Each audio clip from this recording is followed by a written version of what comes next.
I basically spent 15 hours just trying to find a definition for networking that I liked. Like the ones that I found just like sucked. I just like hated all of them. Oh, it's exchanging information. Oh, it's a professional way of communicating. I was like, that's stupid, right? Like those doesn't really make sense. And so I came down to the conclusion that it's the cultivation of reciprocal relationships for personal and professional development. I guess this is more of a personal question. I know I asked you before because whenever we respond, you text me back in like 60 seconds. How do you manage your inbox and Yeah, respond so quickly to people? great question. So it's relative. So when there's people that I want to build a relationship and I want to connect with and I want to get to know more, I prioritize them. So Hmm. when Sean will message me or respond to me or connect with me, I'll make sure to get a Look at note. him blushing. Oh, Right. thanks, Hunter. Yeah, so it seems like I do that all the time with everyone when I don't. In this little high ticket remote sales, we're in a little tiny bubble. And Mhm. what's really interesting about it when you're looking at it is I think you're right. Like the shifts that we're seeing is at such an accelerated pace that when we actually span it out to like the macro, we're so far ahead in so many ways in the discovery of principles and the different applications and the different practices and approaches. Ultimately, I want to be able to go and help the college students. That's what I want to be able to help with find the strategies. And so that like right out of college thing, I remember reading some crazy statistic that it's like 27% of people who graduate from college actually work in a job that they use their degrees in. Damn. Pretty crazy, right? And so I want to be able to help them out with so that they can ultimately, I mean, a couple things. Number one, that they really find out what they are interested in wanting to do. And I think if they connect with people in this idea or space, like it's like, I want to be a lawyer. It's like you should be networking and talking with them and finding out the goods, the bads, the uglies, and shadow to see if it's like, if I'm going to then go through 4 years of undergrad and then go through your postgraduate stuff and then getting into it, right? That's something that you like actually want to do. I want to be able to help out there because one, they're not being helped in that. Like I talked to the lady at a top tier university in the US. It's called UC Berkeley. And she's like, we have nothing as it comes to jobs landing or searching help. I was like, that's crazy. So like if the top universities don't have that, like how likely it is that these like lower ones do. I call it the Willy Wonka syndrome of this idea. It's like, hey, you have the golden ticket. It'll just get you wherever you want to go. You have a degree. It'll take you where you want to go. You've completed our sales program. It'll just take you where you want to go. You right? Like you have, yeah, happy to be here. It doesn't feel like I should be here, especially with the lineup that y'all have had. Hunter, don't say that about yourself. So Don't say that, yeah. You've great super experience. humbled to be here. I feel like Humbled. I feel like anybody who's been I don't know, maybe more experienced in what it's like to live remotely than us, I feel like you're more than credible. So, Oh, I appreciate that. yeah. Well, I look, appreciate yeah, for sure. Everyone has something to say, right? You can always learn something from everyone. So, Hunter, True. we're more than happy to have you on. So it's pretty informal. True. So, From me, we're going to learn a lot about what not to do instead of what to do. So that'll be a good lesson, I think, for you all and everyone. for sure, Hunter. Hunter, did you just have a little girl? Did you?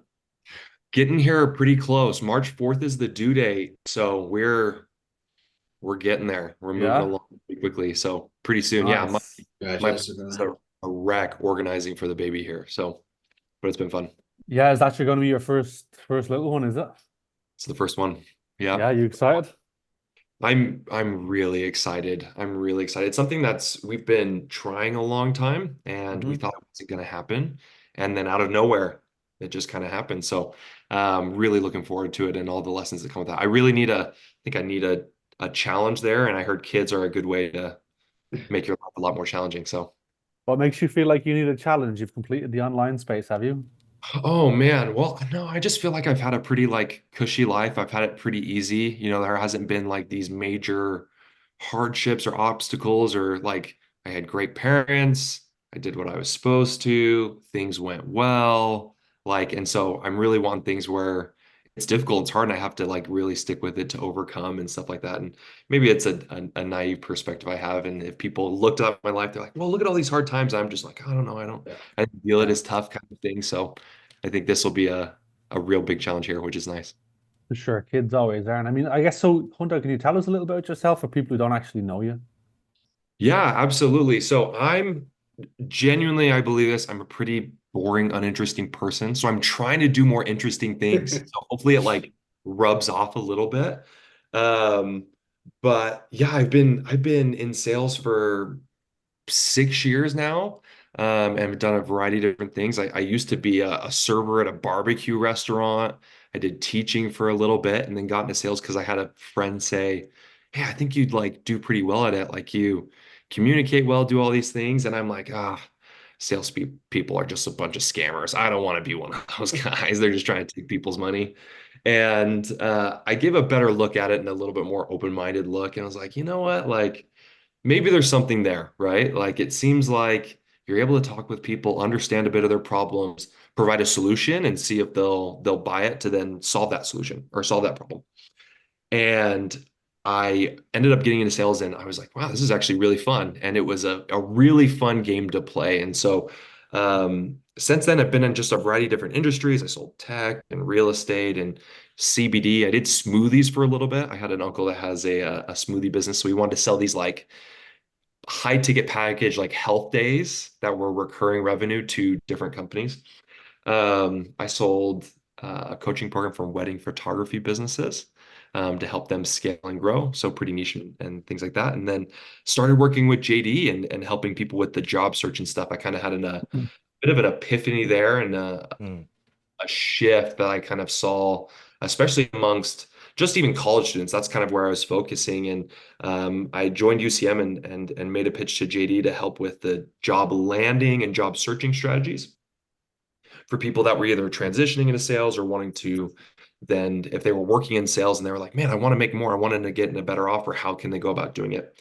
And so the UCM was a bit of an incubator to kind of foster and to test and work on those things. And what the end goal hopefully is I would love to be able to go to universities. I live in between two and help college students learn and implement those job searching strategies before they get out there. Just because a lot of people are graduating and they have degrees and I mean, there's lots of different views of college and what it can be and stuff like that. But yeah. uh, and I think it can still be a positive, and I think people are learning good things that they can use, but then they get out in the job force and they start applying, and their resume sucks, obviously, because they don't have any, they've just been through school, they just got this degree, and how can we get them where they want to go? And so hopefully to be able to go and do workshops at colleges, license out training to them, stuff like that, which would be a blast. That's kind of what I'm hoping for and working towards. So yeah, that's just a little bit about me.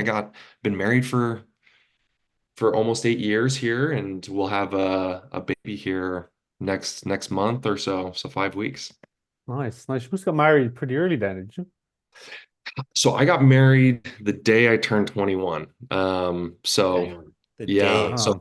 the day on my birthday, basically. So we celebrate our anniversary and my birthday basically on the same day, more or less. And but yeah, so I was 20 turning 21.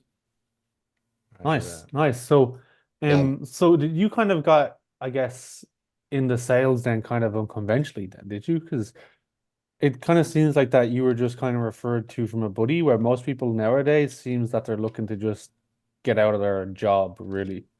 Yeah, yeah, Yeah. that's right. Yeah, I had a friend just like, hey, you'd be good at it. Because like I said, I was doing some teaching and then which I really loved and I What liked that did a you lot. teach? I worked I live in Utah, and so I was helping with actually communication and teaching among some of their like religious teachers that they were going to send out stuff. So that's what I was basically Okay. helping. How can they teach more simply? How can they invite? How can they follow up? How can they be, kind of persuasive and powerful and things like that? How can they understand it? So, which was really fun, and I enjoyed that a lot. And so I brought a lot of that over to sales. I realized like, wow, asking really good questions is actually really helpful here. And being able Yeah. to communicate really simply was really helpful and helping to understand someone's perspective and then move them to a different perspective and open up more avenues was a good thing. So that's what I was teaching before. And once again, I had a friend that was in sales and he's like, I think you'd be pretty good at it. And I was like, I looked a little bit more closely and landed a job with a tech company and had a blast. I ended up doing pretty well pretty quickly. I had no idea it was. I was like, man, sales is freaking easy. Why does everyone say it's hard, kind of thing? And I think it's hard in lots of aspects and in lots of ways. And there's definitely some things, hard lessons that I needed to learn that were difficult. I mean, rejection's tough. It's a hard lesson to learn right out the gate. And brought that over. But yeah, I was pretty unconventional. I was, I'd gotten to sales a long time before this whole like work remotely, do your 9 to 5. Before it was cool. I was in sales before it was like cool to do kind of thing. So no, I'm just kidding. But yeah, a little bit more unconventional, and then had moved over to the remote high ticket space. I felt it was the same, but it was just like I'm selling remotely now. I'm able to travel and stuff than what I was doing before. Maybe the packages were a bit more expensive. Now I'm doing it over Zoom instead of on the phone, whatever kind of thing, or meeting in person. Hmm. But it felt very similar, and then moved over, and it's been a blast. It's been really fun. My wife and I have been able to travel a lot. It helps when you don't have a kid to travel, and we've just had a blast. It's been really fun. We visited 6 countries last year, and it was really, really fun. Oh, So nice. Nice. So Yeah. yeah, definitely. So just curious, how did you kind of go about landing all your roles? Was it all just through networking, or I Yeah. guess because I guess just from when I kind of found out about you and the online space a couple of months ago, it's kind of like you're the one of the guys to go to for networking. Yeah, I That's mean, I think there's a lot of people to probably go to, and there's probably a lot of people that were better for me. For me, it rooted out of when I was first trying to land jobs, because I was like, I need money, I need to pay bills, I need all this stuff. I applied to 532 places, and I got zero emails, I got zero responses, I got no interviews, I got no job offers, and I was like, this sucks. I was like, am I that bad? Like, does no one like me kind of thing? Like, what's going on? And so I kind of like looked at it a bit more and was like, man, like what is going on? And so I kind of looked at it. I'm like, okay, what are the kind of the pieces here? Like, what's not working? Like, let's work from the end, right? I wanted some interviews and job offers. Like, what's going on between that? And I was like, well, when I apply for these jobs, and I sent in my resume, I was like, on paper, I suck. Like I do not look good, right? I don't have much work experience. What I'm sharing with them doesn't really transfer over. And I was like, man, like on paper I suck. And I realized I was like, if they just met me, the person, I think they would have a different view than just looking at me on paper.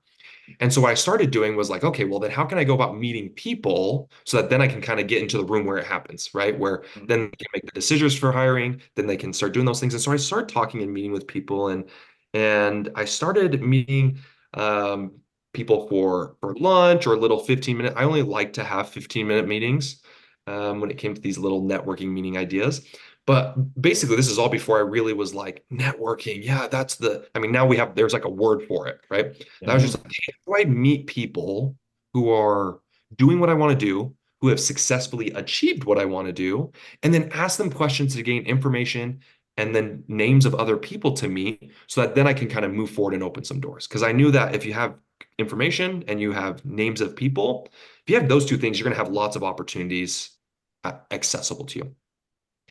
And so I started having these meetings, and when basically of 2 weeks of basically me kind of defining like, oh, this is the goal I wanted. Here are the companies I'd want to work at. I focused locally where I lived, and then just setting up meetings with those specific people that worked there and ask them questions like, what's your experience been there? Like, if you were someone that was brand new looking to transition to sales, what are some things that you'd recommend? And so they gave me like all these great things and ideas. And they're like, actually, like, well, tell me a little bit about yourself. And I basically was telling them my goal and what I felt like I could bring to the table. And they're like, you know what, actually, we are hiring. Let me connect you with the interviewer. And so then within 2 weeks, I had 8 job interviews.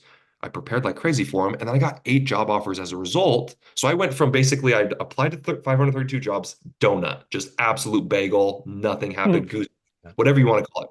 Just was like, man, this is stupid. To then me meeting people and getting referred and having interviews and then getting job offers. And then I had 8 job offers, and I was like, okay. Well, I took one job offer and was like, these people offered me this. Can you do better? And they were like, yeah. I was like, okay, well, let me think about it. And I took that offer, and I was like, hey, these people gave me this offer. And I just kind of like continually negotiated higher and stuff like that, and then accepted one that was like I felt like that was the best fit for me.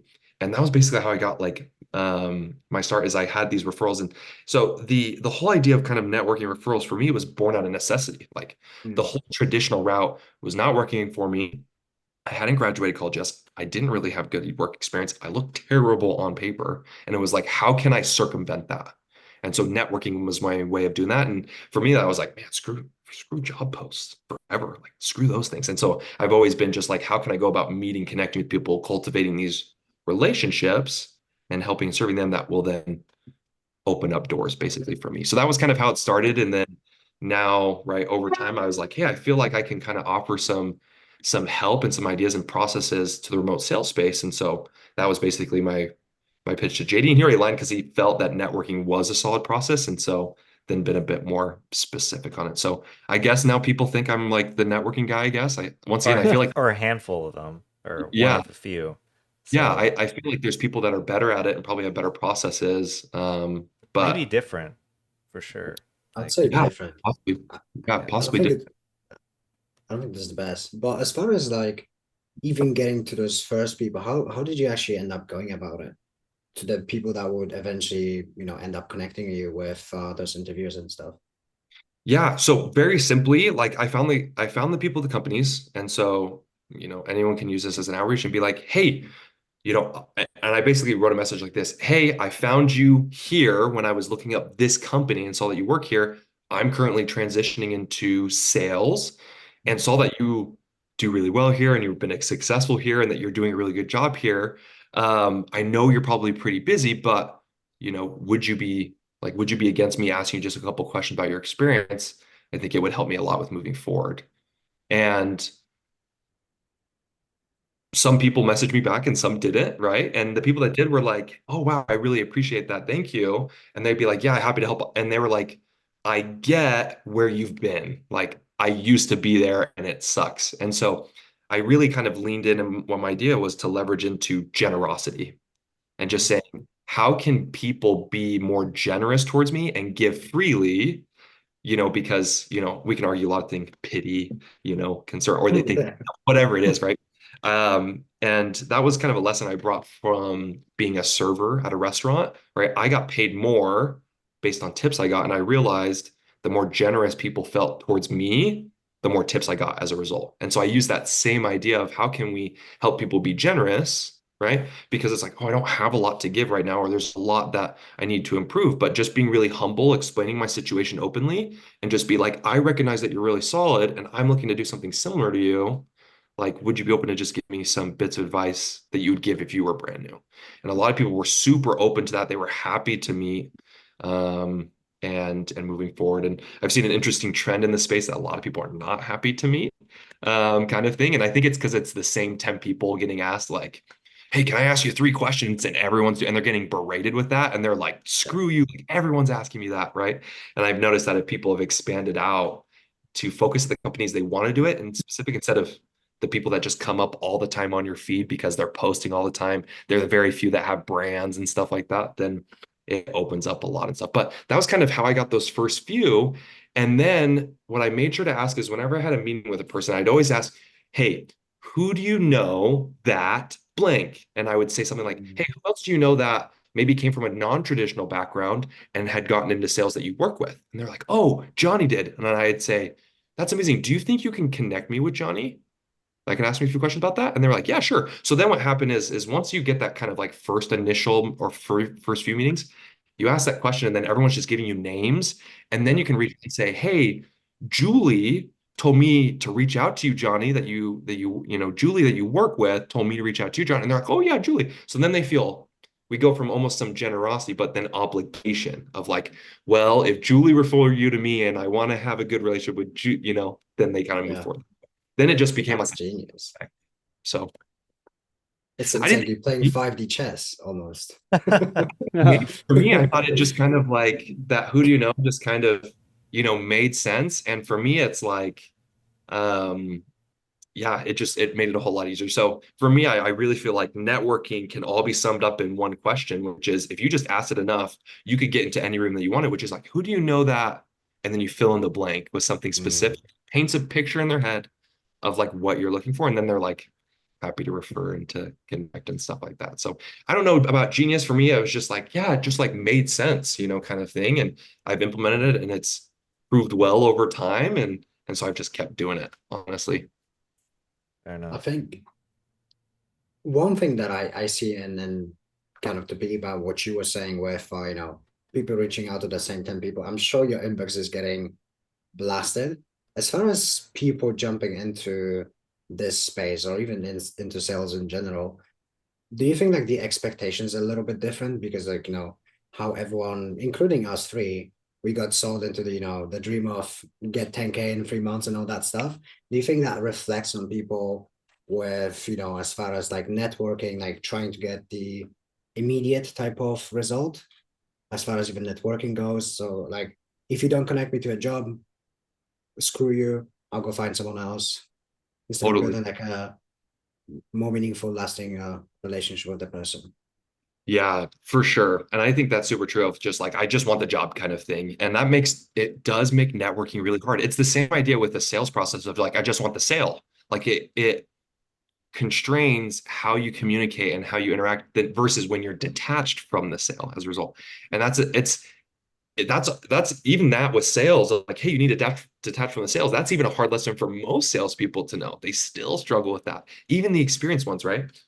For whatever reason, can be different, right? And networking is the same. It's like, how do we detach from the outcome, right? And network and actually go about these relationships. And so I think there's lots of definitions for networking. My personal definition that I basically spent 15 hours just trying to find a definition for networking that I liked. Like the ones that I found just like sucked. I just like hated all of them. Oh, it's exchanging information. Oh, it's a professional way of communicating. I was like, that's stupid, right? Like those doesn't really make sense. And so for me, I came down to the conclusion that it's the cultivation of reciprocal relationships for personal and professional development. That's how I think about it. That's how I define it in my head. That's how I tell other people about it. And so for me, I'm thinking, well, if I want reciprocal relationships, then I need to be giving and I need to be helpful and I need to be someone that can kind of help down the line. If not now, that I will be, right? And I can prove to them that I will be helpful. And that's really tough. But the irony is a lot of people will just go for the job and then it takes a long time. But then if they just like detach from it, it ends up coming pretty quickly. Like for me, I was going for the job, going through traditional methods. I didn't get it for like a long time. But then within 2 weeks of connecting, I got referrals like and interviews just like it felt pretty instantly. Like 2 weeks isn't that long. No, no. Comparatively and statistically as long as it takes the job search. And so it's something that I've noticed, especially in the remote sales space. A lot of people are just like job, job, job. I want money, money, money because it's their escape, right? Well, if I could just make 10K, all my problems will go away, everything will be solved. And it's tough when you're in that state of desperation. It's really difficult. So I've definitely seen that a lot. Yeah, for sure. 'Cause I've had a lot of people reach out to me, and it's like they want to ask you questions and jump on a call. You jump on a call and then you never hear from them again. For sure. Or it's like if you don't answer the question, it's just like they'll just get straight to the point and hey, how do you get a job? Hey, like it's just straight to the point. There's no, Totally. it's just one transaction side. They just want what they want and they don't offer anything to you. And look, I know you're extremely busy. I guess this is more of a personal question. I know I asked you before because whenever we respond, you text me back in like 60 seconds. How do you manage your inbox and Yeah. respond so quickly to people? Great question. So it's relative, right? So when there's people that I want to build a relationship and I want to connect with and I want to get to know more, I prioritize them. So Mhm. when Sean will message me or respond to me or connect with me, I'll make sure to get a Look at note. him blushing. Oh, Right. thanks, Hunter. So it seems like I do that all the time with everyone when I don't. Mhm. But for that specific person, it feels like that. And so, especially when it comes to starting a relationship, I want to give that really full effort. And then over time, set some boundaries there of just like, hey, right, I'll respond a little bit later, all of that. So I do get lots of messages and depending on who it is, I give priority to. And so with Sean, right, like of just being like, hey, you messaged me back so quick, it's because right now he's a priority for me to get to know and to talk with and things like that. Okay, So so just on your priority list, and how do you rank in terms of who's a priority, who's not priority? Because yeah, my when I look at my inbox, I've like easy like 30, 40 messages, and I'm the worst at responding to messages. Yeah, Like I can I've tell. yeah, I'm hard. terrible. It's So hard. any tips?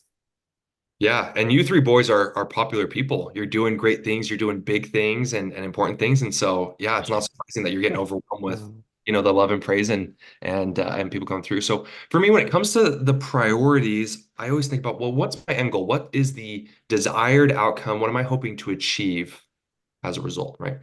And so once I've defined that clearly, then it makes it more easy to prioritize, right? So for example, if my goal is to be a good dad, that's a priority of mine, right? Then it's like, okay, me making sure I plan time for my kids and putting them to bed and doing all those things will kind of sort themselves out. I'll know that's the right thing to do, right?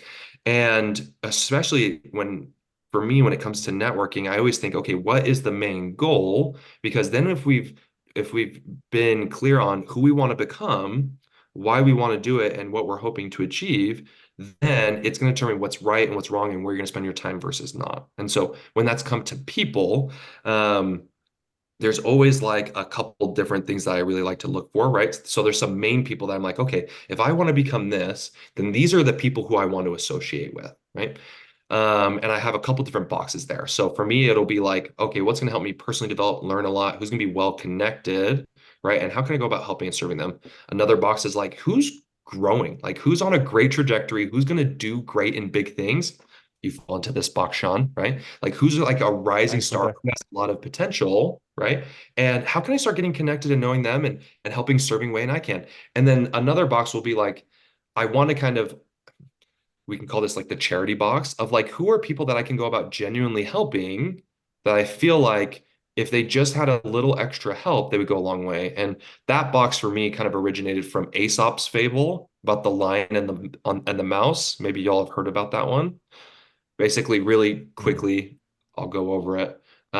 Is one day a lion was walking through the wilderness. He sees that there's a little mouse that was trapped basically in a little bush. The mouse was like, "Help me!" And the lion was like, and Ernie was like, "Hey," the mouse was like, "Hey, have pity on me, help me. One day I'll help you." And the lion's like, whatever, you're a little mouse. Like, what are you ever gonna do that's gonna help me? Ends up saving the mouse, and the mouse runs off, and he's like, "You won't regret this." And the lion's like, "Okay, whatever." Like a week later, the lion gets caught in a giant net trap from some hunters. And he's roaring loud, and the mouse comes by and chews him out of the net. And then the lion's able to go free. And what the whole basic idea is like make sure that you're helping even people that maybe seem little or you're way ahead. Like, let's say you're way ahead of them, they're way behind you, right? Help them because you never know when that's going to come back, right? So I like having those boxes and different things, and I prioritize it that way. That when there's people that I feel like that fall in that box, I'll make sure to give them priority and respond and reach out to them, kind of thing. Okay.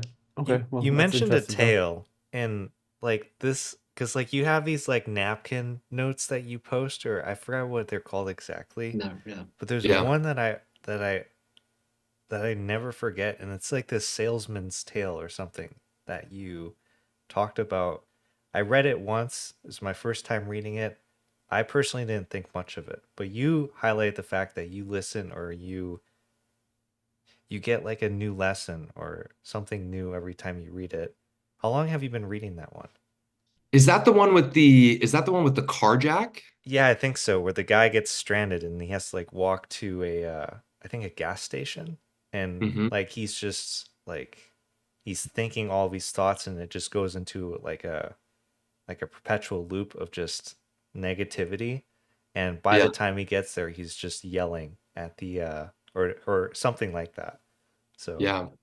For me, how long did I read that ago? I think it was probably like 3 years ago. And I come back to it when I start feeling cynical and critical, and which is often. I'm just like, I have this, honestly, I'm just like super cynical and stuff. So I always come back to that just to show like what are the effects of just that spiraling. And so it's a good reminder for me to kind of like snap me back to reality kind of thing of just like, hey, I need to just find out like what's real and versus just me just kind of sitting in my feelings and spiraling down. So I've been reading that for like 3 years and I always kind of come back and always kind of like pull a new lesson from it that just feels really applicable to me and see how I'm just like eventually I'm gonna get there where I'm just gonna break and just start yelling and screaming and just being like, screw you, kind of thing. And so that was a really helpful lesson to me that I was like, oh, I think probably good to share with other people because it's especially in sales, it's really easy to get feeling cynical and critical really quick. Mm-hmm. Very, Absolutely. very yeah, Yeah. quick. I'll be honest there. That's kind of a little bit of the phase that I get into like a lot. And that's only like escalated after being on the offer that I'm currently on. Because um, for me, I think the majority of last year was a lot of trial and error for myself. Yeah. I was in that phase that you're talking about, Hunter, where like it's um, like you're right at the start, basically. Yeah. And for me, I don't know why, but I didn't give up. And now I'm suddenly on an offer where my entire calendar is just booked. And so I'm talking with so many people, and it's hard for me sometimes to just get down into a point where every person is themselves, and it's like I'm almost like categorizing people, so to speak. Yeah. And like, yeah, I'm starting to get, like you mentioned before, like more cynical a little bit, more skeptical or stuff like that. I don't know what it is. So um Yeah. yeah, anyway, I'm glad you mentioned kind of why you focus on that story, because I might start reading it now too. So Yeah, it's for me. What the idea for me is I try and set up like stakes, or I like to set up like places I can come back to. So when I notice I'm going a certain path, I kind of think about it kind of like a little bit like rock climbing. Like you have your anchors at certain places, right? So that if you start falling, you don't fall basically too far. And so for me, what the idea is that when I start to notice the signs that I'm getting like and it kind of builds up over time, right? You get a little bit annoyed or you're like, and then you kind of brush it off like whatever, right? And you start it like escalates, yeah, right? Then I'm pissed and cynical and annoyed, I'm just like super mad and I'm just like whatever. And then I say things I don't mean. So then I like having these stories or these main ideas that I can then refer back to that once again it brings me back. So I like reading through that and noticing that like I'm spiraling downwards and realize like I don't want to be that guy, right? Like that's not who I am. That's not who I want to be. That's not how I want other people to know I am. And so it's nice to have these stakes. And so whatever that is for you, it could be a story, it could be a singular idea, it could be a quote, it could be a picture, like whatever it is that brings you back. And it could be anything, right? This could be from an anime you like, it could be from a Disney movie, it can be from a song you like, whatever that is, like what is something that you can very simple, you have easy access to that can just bring you back to where you are. And so I like setting those up in just a bunch of different aspects of my life. And so when I start getting cynical, that's one that I like to go back and read and reference, and it helps a lot. gotcha. On the cynicism, I absolutely love about you and JD and Michael, the fact that you guys hold other people to certain standards as well, and like you guys are not afraid to call out certain people in this space, because there's a lot of I guess, like, is it discrepancy? Like there's a lot of like, about like actually presenting yourself as a this type of person, but actually being a different type of person. You guys are not afraid to go after them and point out what it's actually been. I think the recent example, I'm not gonna say who obviously, because I don't want to drop names, but one of the examples was someone that used to work for a very big, what ended up to be a scam, and calling that influencer out. And it turns out that, yeah, like I mean, they had history together.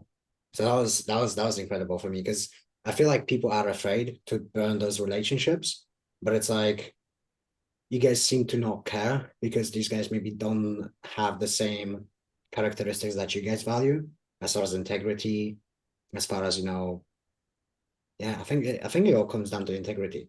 I know, give me your own spin on it. I know it's quite of a long tangent.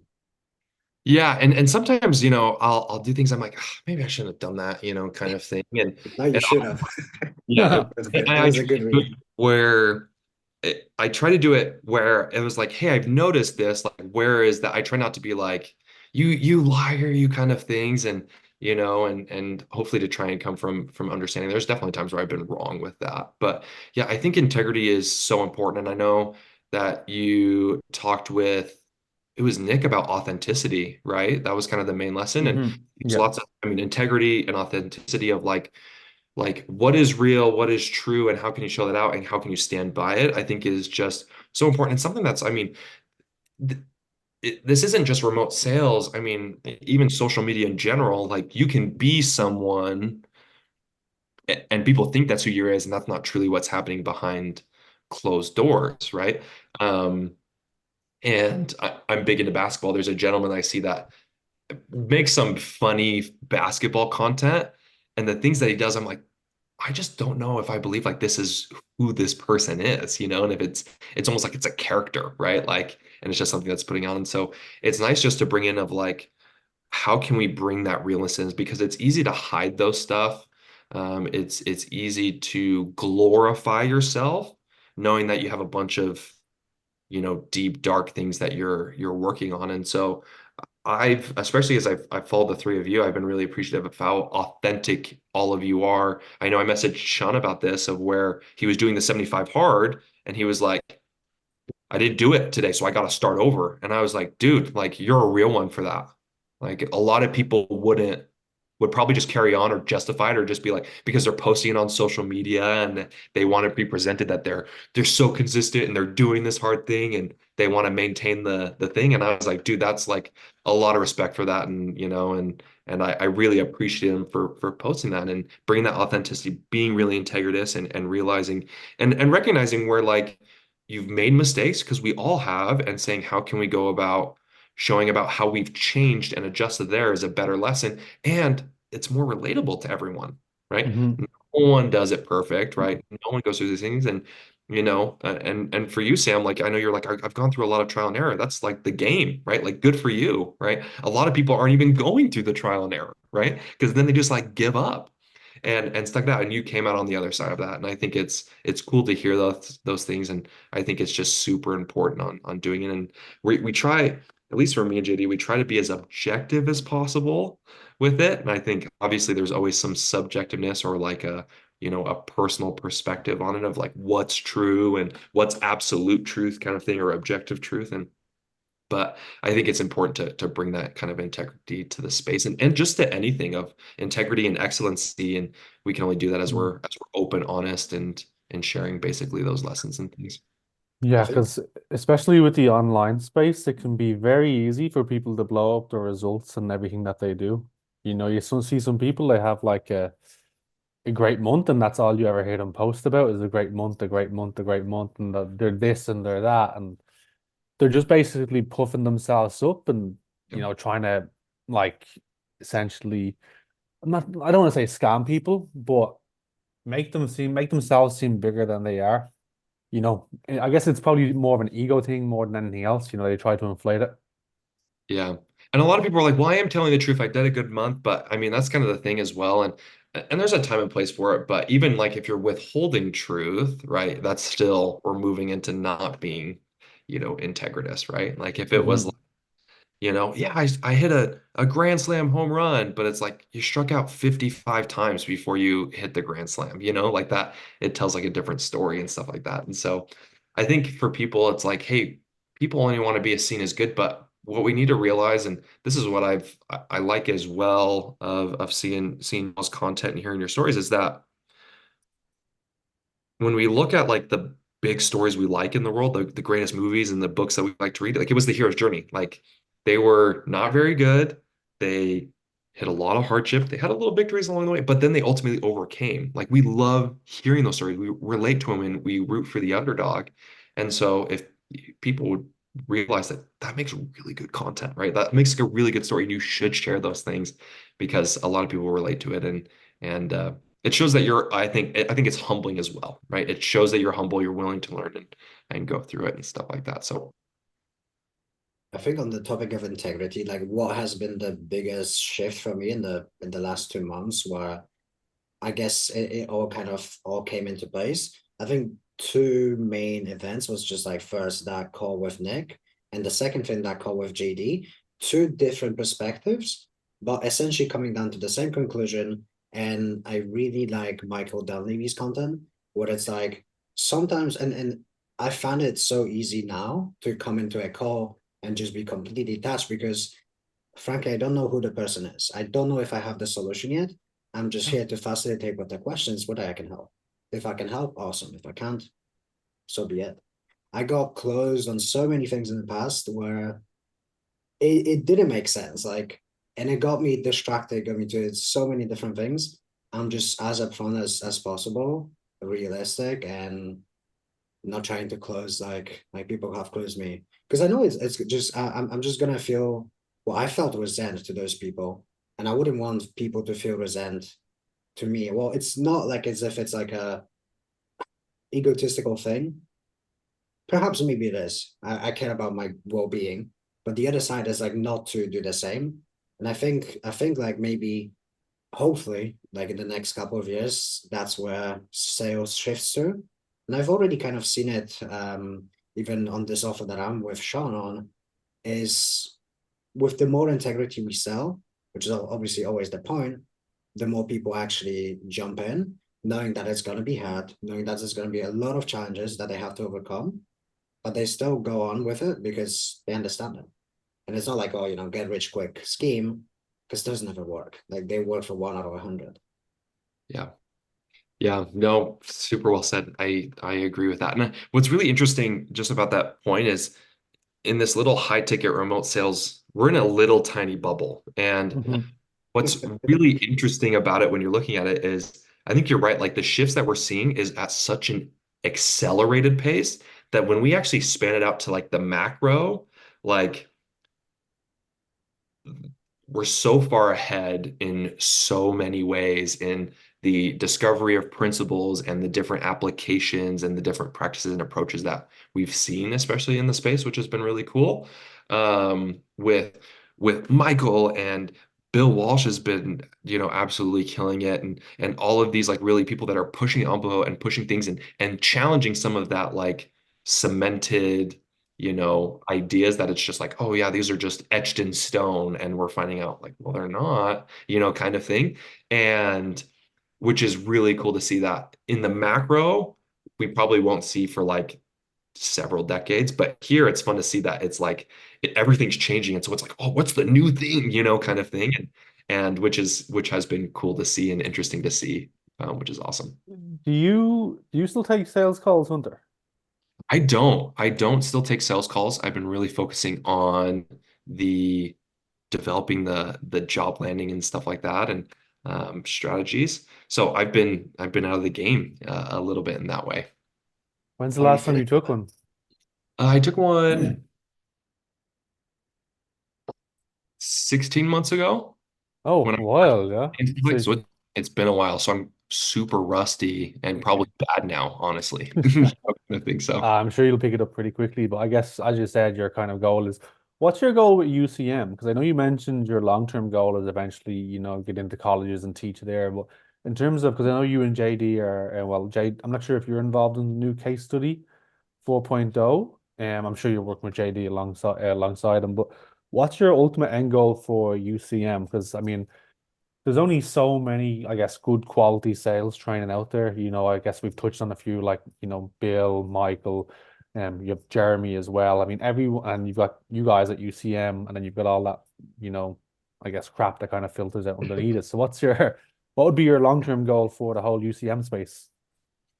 Yeah, great question. So, kind of the big things without hopefully revealing too much, right? Like we're developing some mini courses. I think that would be helpful, and just how can we make stuff more accessible to more people that could be helpful? Because we do have a lot of people that are just like, hey, man, I just want to get a job really fast. And so, how can we accelerate and get those people in? And then over time, we can kind of work on changing the belief system as a whole, kind of thing, and adjusting some of those higher level strategies. Because I think there are people that are they know how to land jobs, they know how to, sell well. It's like, how can we help them with networking, building these meaningful relationships to build something bigger, right? Like to do some of these, become an offer owner or to open up some more of those ideas. So those are some of the big things that we're going with it. For me, as it comes to my hope, I think we have like some good things, and me and JD, I feel, or at least I'll speak for myself. I feel like there's a lot of inadequacies and still a lot of lessons I'm learning, especially on the business side of things, because that's a whole different game from sales, kind of thing. And so learning some of the ins and outs and those intricacies of like, because you have the advertising and the marketing and the offer fit and the funnel and the sales process and the fulfillment, and like there's so Hmm. many moving parts. It's like, oh my goodness, right? And so there's a lot of things that I'm feeling inadequate with, especially as it's come to business, that um being able to just kind of like dial in and how can we work on those systems to make it even better, and seeing where that goes, because I think we do have a good thing here, and I think there's Hmm. a can kind of improve and be accessible and better for people and even just have even even a more precise offer and working on that just of things that we've Yeah.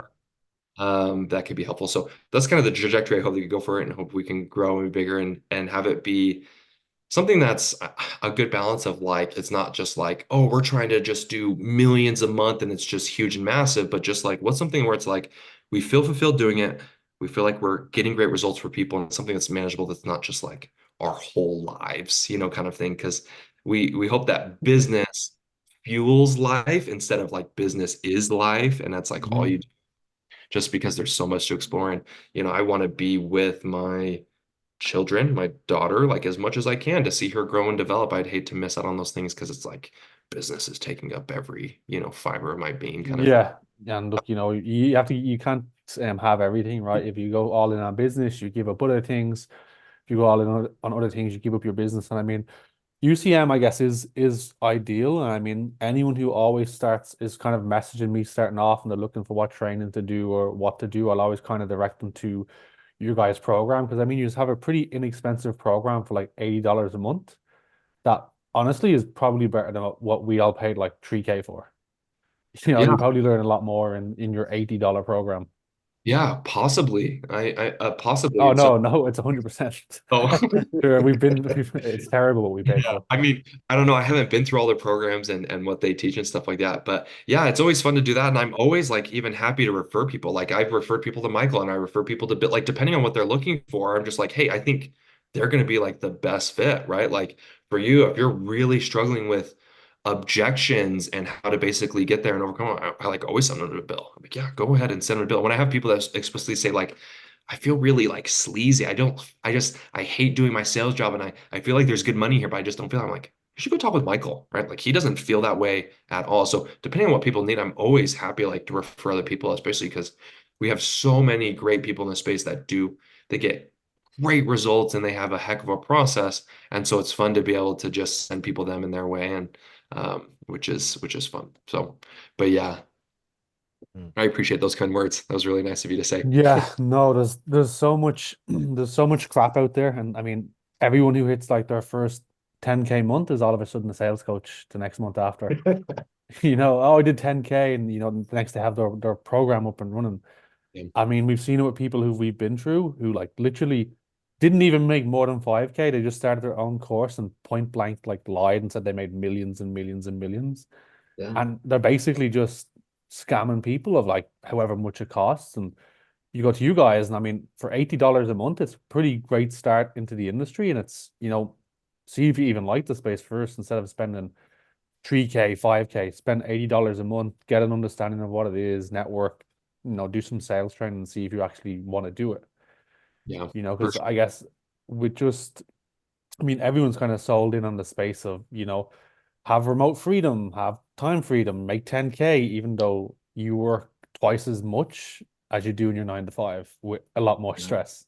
so much more stress. Yeah, Yeah. so much. Yeah. Yeah, and there Because, has to be some sort of payoff because for me, I'm like, man, doing sales to make 5K per month just is not worth it. Like I'm just like you need to be working to get, something greater and even beyond that. Like it's not worth this. Like I'd rather go work at like Target or Walmart for, 3 to 5 grand a month, honestly, and have yeah. way more stress and yet less stress and than being in sales. Like you need to be willing to have that pursuit for sure. Yeah, because it's, target 9 to 5, you clock in, you clock out. Sure, you may not have the location freedom, but at least you're not, stressed out 24/7 thinking about your money, how you're gonna pay bills and stuff like that. Yep, for sure. I think playing the long game, which is what you guys definitely are. I mean, you can correct me here if I'm wrong, but playing the long game is where the true success is at. Because I don't see you guys disappearing after 5, 10 years. I see you guys, obviously moving on with your own projects. Whereas for some of those other guys, I feel we're in an age where that stuff just gets found out. It's easy. I mean, even what's great about UCM is that you guys even help out, the beginners in this space by saying, I might want to check out, well, might want to look out for this guy because most likely you're just going to get ripped off. Or you might not want to get into this or reconsider it because X, Y, and Z. Or even, looking out for the red flags as far as working with orphanal owners. Because when you're so green in the space, like I came in from running my own business, I had no idea. Like I didn't know that there's gonna be people that just are so visible on YouTube, Instagram, whatever, that just go out of their way and like the fulfillment is completely crap. One of my stories was literally, selling one of those programs, making a hell lot of money, but then completely transitioning out of it because I just figured out what it was, left it, and I was like making 4 or 5K because I was just so burnt out from this experience and only getting now back to the numbers that I was making. But yeah, it was a shocker for me. So I appreciate you guys, actually giving people, I suppose, the insights on what this space actually is and what it can be, which it can be great, but there's also so many like shady people in this space as well. So It's really sad, to see it happen. And I mean, we have a pretty large group, of 16K members, and so we get a lot of feedback of just like we'll have 50, 100 people like, hey, this program like I've been through, or they're doing this thing and just like don't deliver it, or like whatever it is, like dot dot dot. And so it's nice, like in that way of just like a lot of people are going through it, and we'll hear about those things, and then we'll hear all these a plethora of bad reviews, and then we'll go take a look and be like, oh yeah, we can kind of see that and talk to them a little bit more. And so then it's nice to just be able to help with educating, because we really feel like this is a great space, and I think there's a lot of great things. And so there are some negative things and some things that are lurking in the water that will yeah. get you if you're not paying close attention, things like that. So it's nice to be able to help in that way and to avoid them. And it's almost been like it didn't used to exist, that didn't happen, and now it's just like there's like a new weed popping up in the garden every day, that you need to snip Would or hope And to. you, this is yeah, would you say that like that typically, let's say for high ticket, for coaches, for example, like high ticket sales coaches, um, would you say that the trend is that like the more popular they are, or maybe the more marketable they are, that like their product may not be delivering as well? Um, Possible. I Yeah. guess it could be an indicator. I don't know if it's always the case. Right. Um, I'm just wondering but if it's a tendency because like yeah, no, it depends. And I haven't been through all the courses and stuff to know. Like you said, there's just like we have, and then there's a balance too. For example, like one thing I'm always even skeptical when they give a bad review, that I'm like looking at it more objectively of like, right, well, like a lot of people could just be like, it didn't, I kind of half-heartedly or, very minimally did the stuff, and then it didn't work. You know what I mean? Like it wasn't yeah, just easy, or then they got some rejection. So then it's like, right, it's people that weren't going to really give a full effort. They weren't going to really learn the stuff and try it. And now they're giving a negative review, because it would suck to then point the fingers back and be like, oh, it's because no one wants to be like, oh, I'm the reason it didn't work, or I didn't work that hard, or I'm lazy, or I'm this, right? But that um, it was their fault, kind of thing. And so that's another aspect of it that I think is important to look at as well. So it's a tough dance, to find out like what is the truth of it, kind of thing. yeah. Okay, good point. Good point. Yeah, for sure. I think what I was going to ask is like, well, not ask, is like there's so much in lurking in the water, and I feel like what you guys do specifically, I know I've kind of already said that, is great because I mean, like, there's no way for those people coming in to understand that. Well, I mean, this is how sometimes this space can be run. And I feel like the more people, because I see some of the people that I did refer to UCM, I sent them over on all that stuff. You can clearly tell, like they've been if they were serious, obviously, that they're implementing stuff. One of the guys, I think his name was Stefan. He completely was new to the space. Obviously, sold on the dream as well. But I saw him recently just keep updating stuff on like how many sets he's booked and all that stuff. And now I understand, well, I mean, if I was looking for a setter, I would immediately reach out to him. Because I mean, that's the principle. Like he's getting his name out there. He has some proof of concept. But I don't A know little where I'm more. going with Yeah, at least a little bit, it. just glimmers of hope, right? Yeah. But I suppose like for you, in terms of the big picture, which is going into like helping other people land other jobs, were you looking to specifically like target any area? Is it like C-suite? Is it just like in general people looking for maybe upgrades in the career, all that stuff?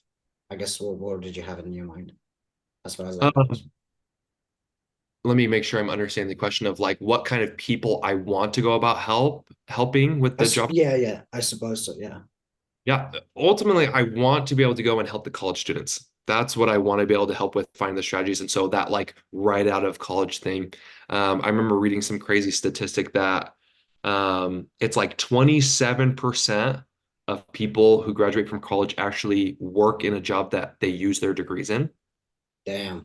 is pretty crazy, right? And I think there can be lots of things that are about that. People would be like, yeah, you need to stop studying arts and you need to stop studying like something that's actually used, right? I think there's lots of arguments there and there's lots of things that it could be, right? It also could be that they thought they wanted it. They went through 4 years, they got into it and they're like, this sucks. I hate this, like I became a lawyer and being a lawyer sucks. I don't want to do that. And so then they move, right? Which is fair as well. Um, but it was interesting to see that like of that 27%, it was like 52% of degrees were accountants and school teachers. So the people that are actually using their degrees, most of that statistic is brought up by those two groups of people, which is interesting. Damn. And so I want to be able to help them out with so that they can ultimately, I mean, a couple things. Number one, that they really find out what they are interested in wanting to do. And I think if they connect with people in this idea or space, like it's like, I want to be a lawyer. It's like you should be networking and talking with them and finding out the goods, the bads, the uglies, and shadow to see if it's like, if I'm going to then go through 4 years of undergrad and then go through your postgraduate stuff and then getting into it, right? That's something that you like actually want to do, kind of thing. So I want to be able to help out there because one, they're not being helped in that. Like I talked to the lady at a top tier university in the US. It's called UC Berkeley. I would say it's a pretty high up. Sam, what do you think? Would you agree with that idea that Berkeley's a pretty I have no solid? idea about the Okay, universities Well, out there, to be I've even honest. heard about it here Yeah. in Poland, so I mean, I'm sure it is. cool.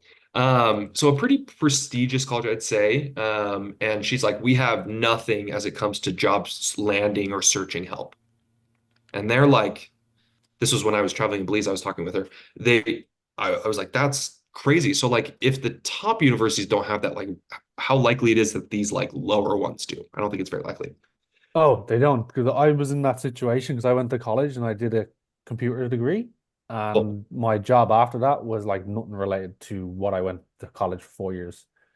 They don't even teach you how to find a job. They just say, "Oh, do your CV up and then apply," and that's it. Right. And then And I you're applying, so are like 400 other people. For sure. I call it the Willy Wonka syndrome of this idea. It's like, hey, you have the golden ticket. It'll just get you wherever you want to go. You have a degree. It'll take you where you want to go. You've completed our sales program. It'll just take you where you want to go. Right? Like you have those things, and we're seeing this like gap, right? Of like people that are going through sales program. Like I see that in the sales space, but you see that in universities as well. It's the same idea of like Mhm. you've completed it. Now you have the skills, just go in. Yeah. And it's like there's this weird gap that's happening there. And so for me, I'm like, I feel like these university people, a lot of people would have some like pity on them.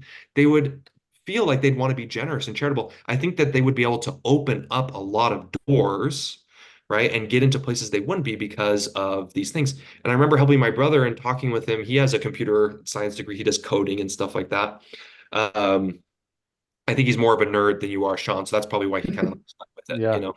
Um, and we talked about some networking stuff, just him throwing his applications out there. And then he's been working at some of these bigger tech companies that are in Utah, right? He lives Hmm. near me, which is really fun.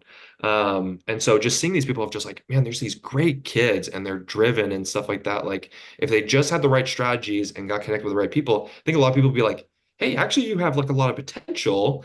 I think if we can get you in early and make you feel welcome, we can develop you and be great.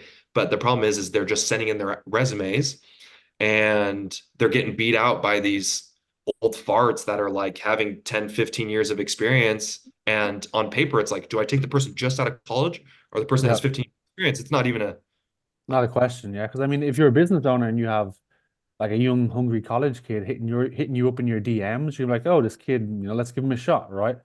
Sure. Compared to, do your cover letter, do your CV, press submit online, and then never hear anything back again. Because I think I finished college and it took me like 14 months to basically find a job that was Wow. related to my degree.